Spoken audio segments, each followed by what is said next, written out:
वृद्ध रोग बस जड़ धनहीना, अंध बधिर क्रोधी अति दीना।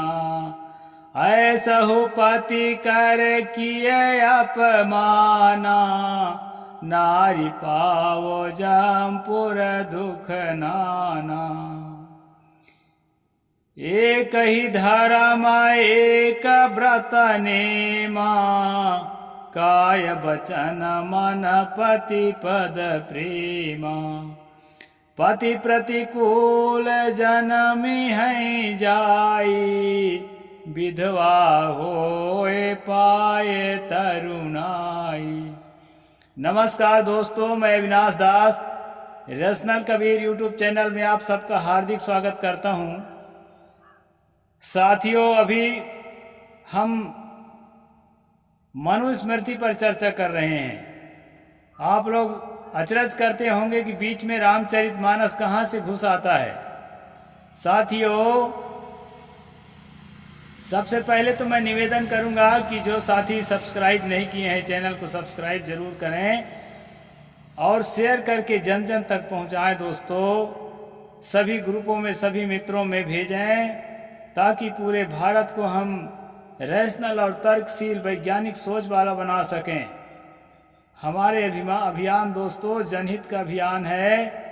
आदमी को धर्म के नाम से मूढ़ और पाखंडी और जो है ना अंधविश्वासी बना के रखते हैं और अपने चरणों का गुलाम बना के रखते हैं शोषक वर्ग के लोग।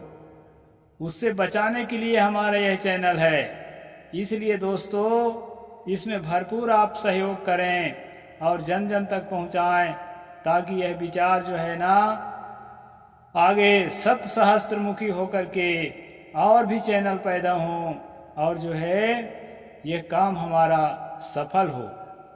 साथियों, मैंने रामचरितमानस के कुछ चौपाइयाँ आपके सामने रखी है। आपको लगता होगा, कई लोग मुझे कहते भी हैं कि आज तो देश में मनुस्मृति लागू नहीं है, देश में बाबा साहेब का संविधान लागू है, फिर ये मनुस्मृति के बारे में स्ट्रीम चला करके जनता को क्या बताने का कोशिश करते हो। साथियों, इसीलिए मैं रामचरितमानस को बीच में लाता हूँ।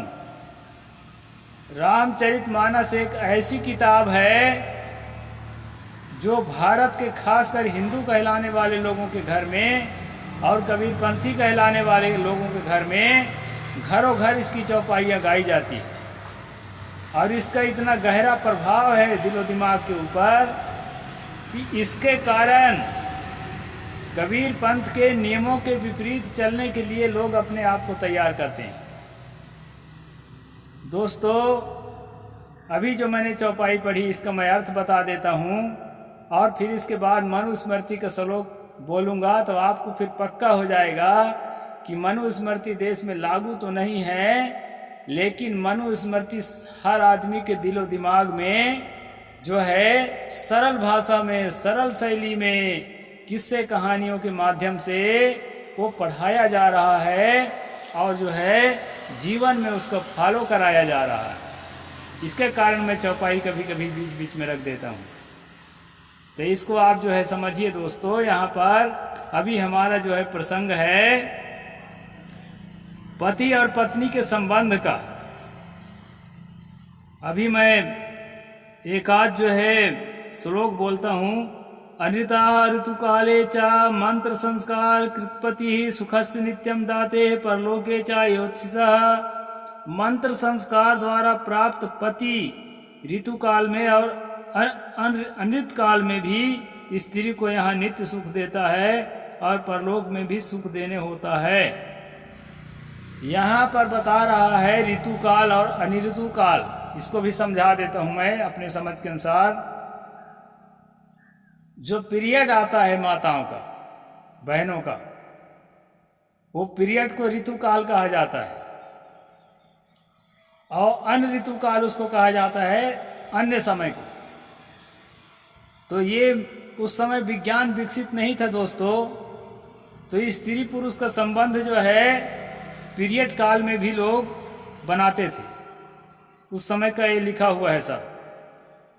तो समझ नहीं थी मनु के पास, तो कह रहा है कि पीरियड काल में और बिना पीरियड काल में शारीरिक संबंध बना करके जो पति तुमको सुख देता है, पत्नी को सुख देता है, और वही पति तुमको परलोक में भी सुख दे सकता है। देखना बहुत बारीक है बंधन। परलोक में भी अर्थात मरने के बाद भी वही पति तुमको सुख देगा। हैं? तो कैसे सुख देगा उस सब की बात मैं आगे बता रहा हूं। विशीलः कामवृत्तो वा गुणैर्वा परिवर्जितः उपचर्या स्त्रिया साध्वा सततम देववत्पति।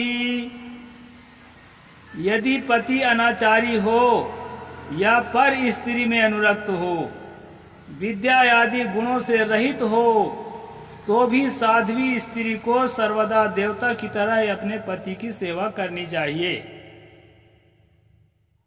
कितनी बात आई है दोस्तों। विद्या आदि गुण ना हो उसके अंदर, पति के अंदर, मतलब पढ़ा लिखा ना हो, अनपढ़ गंवार हो, और क्या हो, पर स्त्री में अनुरक्त हो, अफेयर चलाता हो इधर उधर, और जो है अनाचारी हो, तरह तरह के पाप करता हो, चोरी हत्या व्यभिचार में लिप्त रहता हो। ऐसे भी होने पर भी स्त्री को चाहिए कि उसको देवता के समान समझ करके उसके चरणों की पूजा करे और उसके मन के अनुकूल उसके सेवा करे। दोस्तों, यदि इसी बात को सरल और लचीला भाषा में तुलसी दुबे ने अपने रामचरितमानस में यह लिखा है कि अंध रोग बस जड़ धनहीना, कंपेयर करना, अंध रोग बस जड़ धनहीना, अंध बधिर कोधी अति दीना, ऐसे हो पति कर किए अपमाना, नारी पाव यमपुर दुख नाना।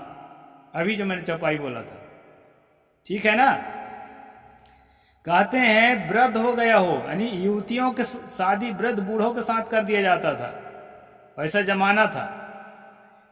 तो पति जो है बूढ़ा हो गया हो, रोगी हो, खाट पर तड़पता हो, बस में रोग के बस पड़ गया हो, और मूर्ख हो, मूर्ख मतलब जड़, यहाँ जड़ दिया है, जड़ के मतलब जो है छत्तीसगढ़ में जिसको लेड़गा कहते हैं, मानसिक रूप से विकलांग, और धनहीना, गरीब हो, एकदम अंधा हो, बहरा हो, और क्रोधी हो, और अत्यंत दीन हो। यहाँ इतनी बातें बताई गई। कल दोस्तों मैंने बताया था, कल के स्ट्रीम को ज़्यादा आप लोगों ने फैलाया नहीं है, उसको फैलाइए, बहुत ज़रूरी है, क्योंकि आज की कड़ी कल के साथ जुड़ी हुई है, पिछला बीता कल मैंने बताया था कि लड़की को वर्ग के देख समझ करके चुनाव करने का अधिकार नहीं है, जो मनु ने कहा था कल के प्रसंग में था। तो लड़की को चुनाव करने का हक नहीं है। जहां पर उसका पिता उसको सौंप दे, या पिता नहीं है तो उसका भाई जहां पर सौंप दे, जिस मर्द के हाथ सौंप दे, वहां बड़ी खुशी से उसको अपने चैन से जीवन जीना चाहिए। ये कल का प्रसंग रहा।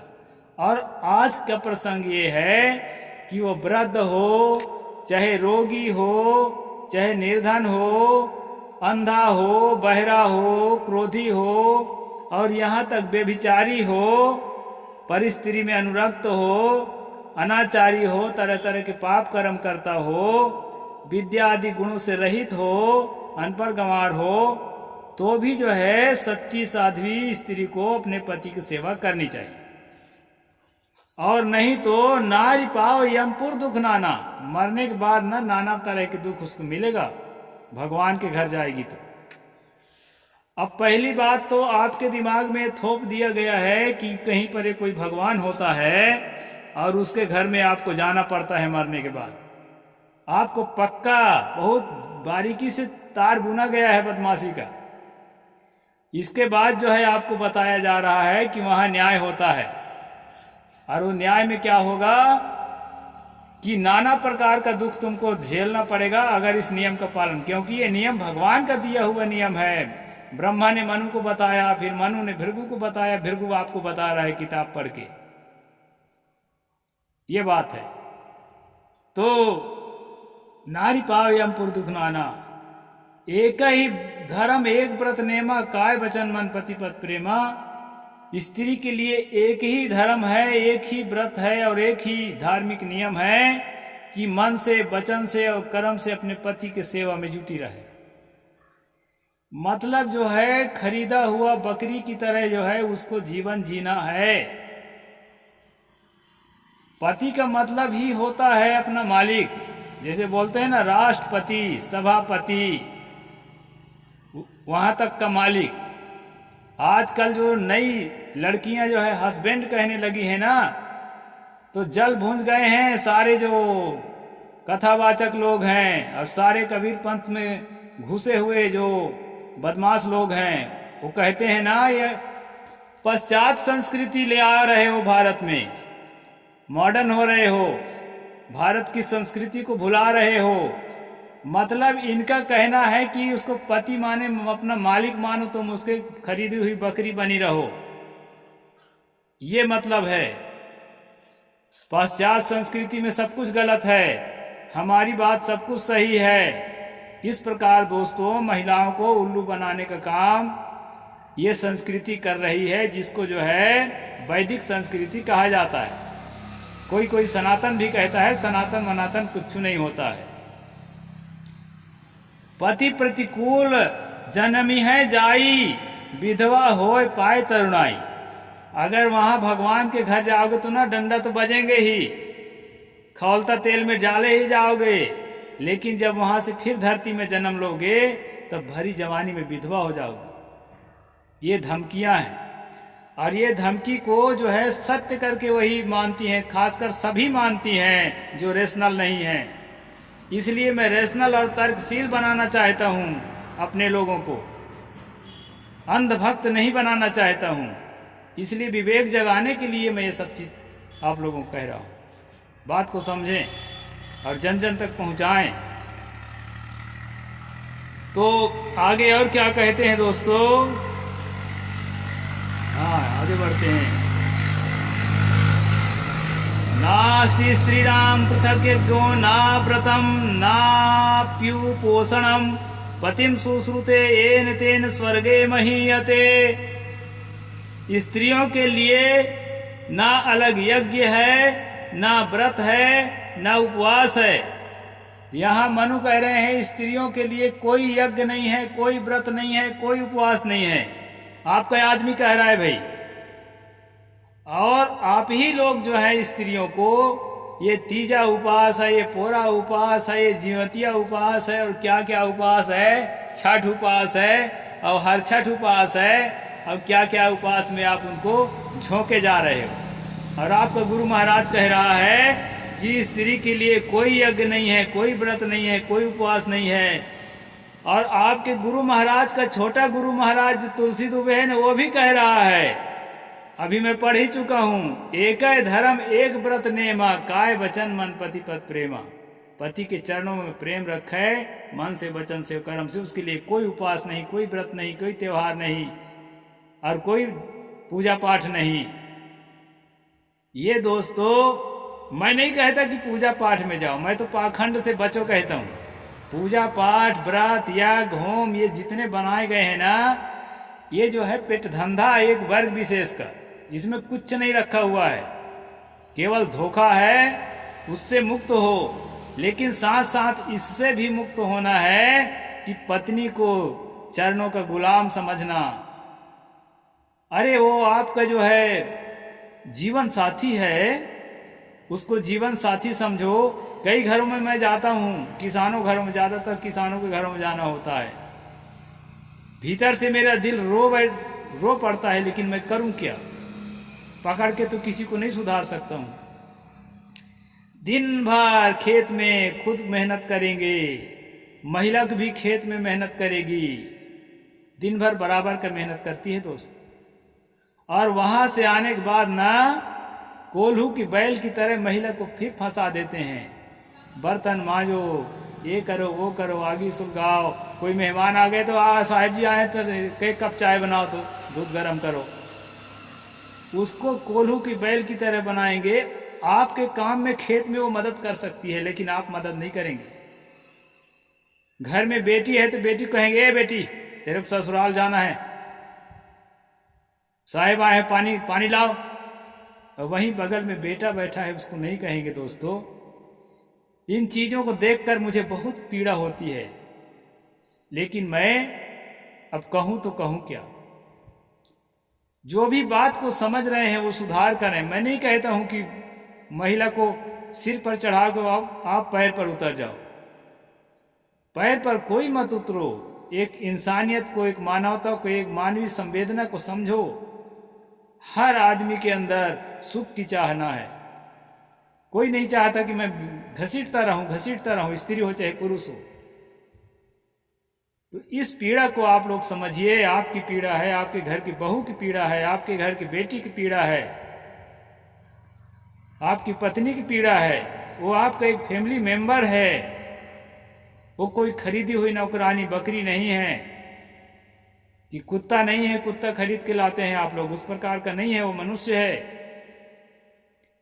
इसके लिए जो है ये मनु का जो सिद्धांत है आपके दिलो दिमाग में राज कर रहा है, और इसी सिद्धांत को मानस के माध्यम से परोसा जा रहा है दिन रात, और उसके अनुसार जो है लोगों को फॉलो कराते हैं और समाज को पीड़ा पहुंचाते हैं। दोस्तों, इसलिए इससे सबको मुक्त होना है, अच्छा आदमी बनना है। अच्छा आदमी बनना ही धर्म का जिंदगी है, और यही सदगुरु कबीर साहब का रास्ता है।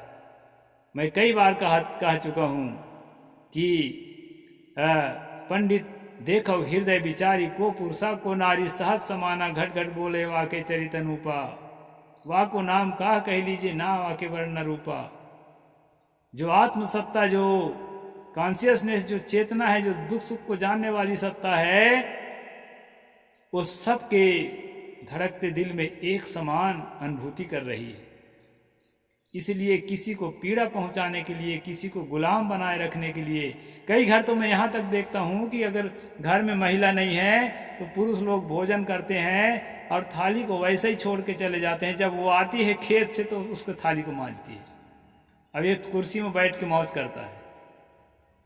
ये चीज नहीं होना चाहिए। आवश्यकता के अनुसार महिला की भी मदद करो। आवश्यकता के अनुसार महिला तो मदद करती ही है, नहीं करती तो भी करे। उसको भी कहता हूं मैं कि करे मदद। एक तरफा इसका मैं दोस्तों समर्थक नहीं हूं।